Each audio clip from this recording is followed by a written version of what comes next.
राधे राधे दोस्तों। ईश्वर आप सभी की सभी मनोकामनाओं को पूर्ण करे और आप सभी को स्वस्थ और खुश रखे। चलिए कहानी शुरू करते हैं। हमारी आज की कहानी का शीर्षक है गरीब बच्चा और डॉक्टर। ठंडी सर्दी की रात थी।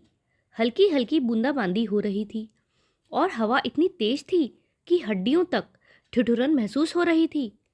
डॉक्टर अजय अपने क्लिनिक से देर रात लौट रहे थे।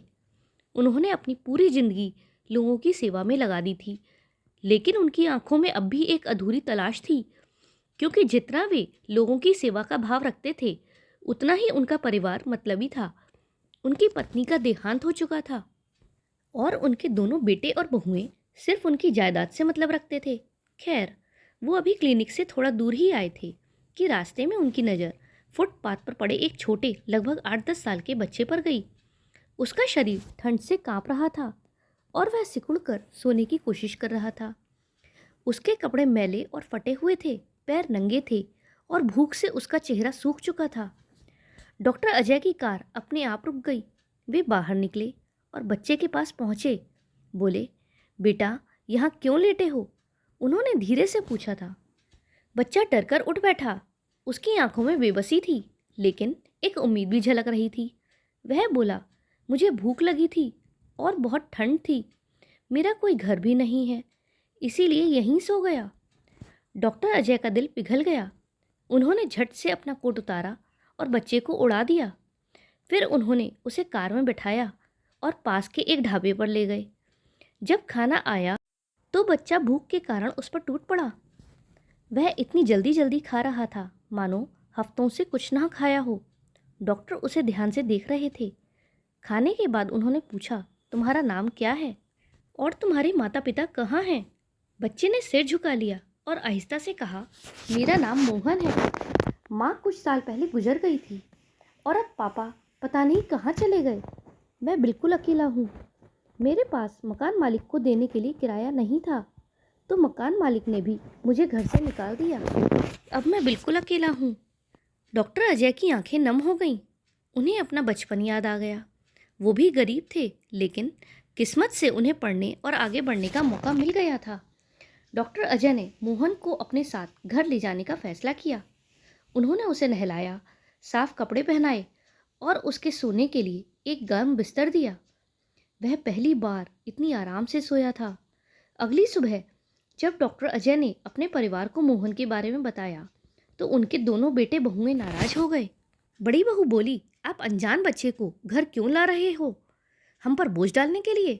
बेटा बोला, पापा हम कोई अनाथालय नहीं चला रहे, हमें अपनी इज्जत का भी ख्याल रखना चाहिए।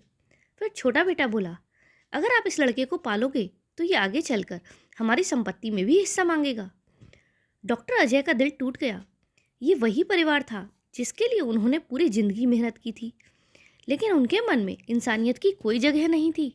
उन्होंने शांत स्वर में कहा, अगर एक बच्चे को सहारा देने से घर में बोझ बढ़ता है, तो शायद यह घर नहीं, एक लालच का पिंजरा है। उनकी बात सुनकर परिवार तिलमिला गया, लेकिन डॉक्टर अजय ने मोहन को अपनाने का फैसला कर लिया था। मोहन पढ़ाई में बहुत होशियार था। डॉक्टर अजय ने उसे स्कूल भेजा, फिर मेडिकल कॉलेज में दाखिला दिलवाया। उनका परिवार बार बार उन्हें ताने मारता रहा, लेकिन उन्होंने किसी की परवाह नहीं की। कई सालों की मेहनत के बाद मोहन डॉक्टर बन गया। वह अपनी डिग्री लेकर डॉक्टर अजय के पास आया और भावुक होकर बोला, आज मैं जो कुछ भी हूँ सिर्फ आपकी वजह से हूँ। डॉक्टर अजय की आंखों में गर्व और खुशी के आंसू थे। समय बीता और डॉक्टर अजय बूढ़े हो गए थे। उनके अपने बेटे बहू पैसों के पीछे भागते रहे। जब डॉक्टर अजय बीमार पड़े तो किसी ने उनकी देखभाल नहीं की। उन्हें अस्पताल में भर्ती कराना पड़ा, लेकिन उनका मतलबी परिवार वहाँ भी नहीं आया। लेकिन मोहन उनके पास पहुँचा। उसने पूरी जिम्मेदारी ली, उनकी देखभाल की और हर तरह से उनका साथ दिया।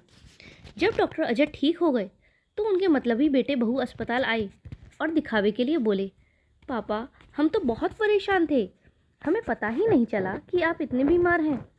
डॉक्टर अजय ने हल्की मुस्कान के साथ जवाब दिया, कोई बात नहीं, अब मुझे एहसास हो गया है कि मेरा असली बेटा कौन है। अंत में डॉक्टर अजय ने अपनी सारी संपत्ति मोहन को दे दी। उनका मतलबी परिवार क्रोधित हो गया, लेकिन अब उन्हें कोई फर्क नहीं पड़ता था। आज मोहन खुद एक बड़ा डॉक्टर बन गया था और उसी तरह गरीबों की मदद कर रहा था जैसे कभी डॉक्टर अजय ने उसकी की थी। दोस्तों, हमें इस कहानी से सीख मिलती है कि परिवार खून से नहीं, दिल से बनता है। असली रिश्ते वही होते हैं जो मुश्किल वक्त में आपके साथ खड़े रहें। लालच और स्वार्थ से भरा हुआ परिवार अंत में खाली हाथ ही रह जाता है। दोस्तों, अगर आपको यह कहानी पसंद आई हो तो वीडियो को लाइक करें और चैनल पर नए हों तो चैनल को सब्सक्राइब करें। आपका एक लाइक और सब्सक्राइब मेरे लिए बहुत अहमियत रखता है। प्लीज़ मेरी इस बात को इग्नोर ना करें और आपका अंत तक बने रहने के लिए धन्यवाद। जय श्री राधे।